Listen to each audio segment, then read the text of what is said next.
जैतलपुर road पर मौजूद है पीएन गाडगिल एंड सन्स की आर्ट गैलरी, जहां पर फोटोग्राफर विपुल माने का सोलो फोटोग्राफी एग्जीबिशन आयोजित हुआ है। दरअसल आज इस फोटोग्राफी एग्जीबिशन का उद्घाटन करवाया गया है।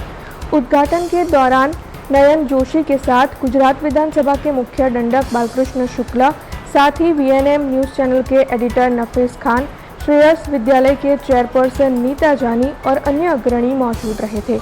आपको बता दें कि इस वक्त गणेश महोत्सव चल रहा है, तब विपुल माने के इस सोलो फोटोग्राफी एग्जीबिशन में 21 जितने गणेश जी की तस्वीरें हैं। गणेश जी के सर्जन से लेकर विसर्जन यात्रा तक की सभी तस्वीरें यहां पर मौजूद है।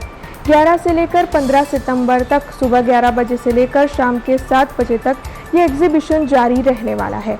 आज જેતલપુર રોડની પીએન ગાડગિલની આર્ટ ગેલેરી છે, એમાં 21 જેટલા ગણપતિના વિષય ઉપર મેં ફોટોગ્રાફીનું પ્રદર્શન કર્યું છે, જેમાં ગણપતિના વિવિધ જે સર્જનથી લઈને વિસર્જનની જે 10 દિવસ બેસાડતા હોય છે એ મેં પિક્ચર્સ અલગ અલગ આમાં મૂક્યા છે।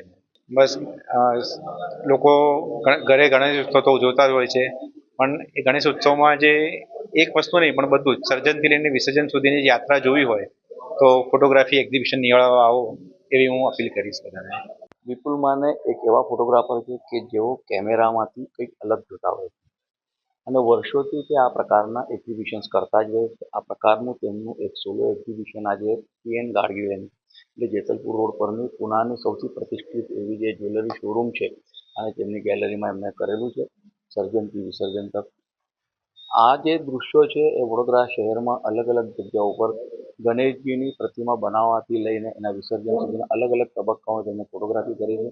આગામી 10 થી 15 તારીખ સુધી એટલે આજથી લઈને 15 તારીખ સુધી છે, તો આપના માધ્યમથી તમામ નગરજનોને પણ વિનંતી કરું કે આ પ્રકારનું આપણે પ્રદર્શન જોઈશું તો કદાચ ધ્યાનમાં આવશે કે ગણેશજીની સ્થાપના થવાથી માંડીને અથવા ગણેશજીની પ્રતિમા બનવાથી લઈને વિસર્જન સુધીના જે તબક્કાઓ છે વિપુલભાઈએ ખૂબ સરસ રીતે તેને એક્ઝિબિટ કર્યા છે અને તે બદલ વિપુલભાઈને પણ ખૂબ અભિનંદન પાઠવું।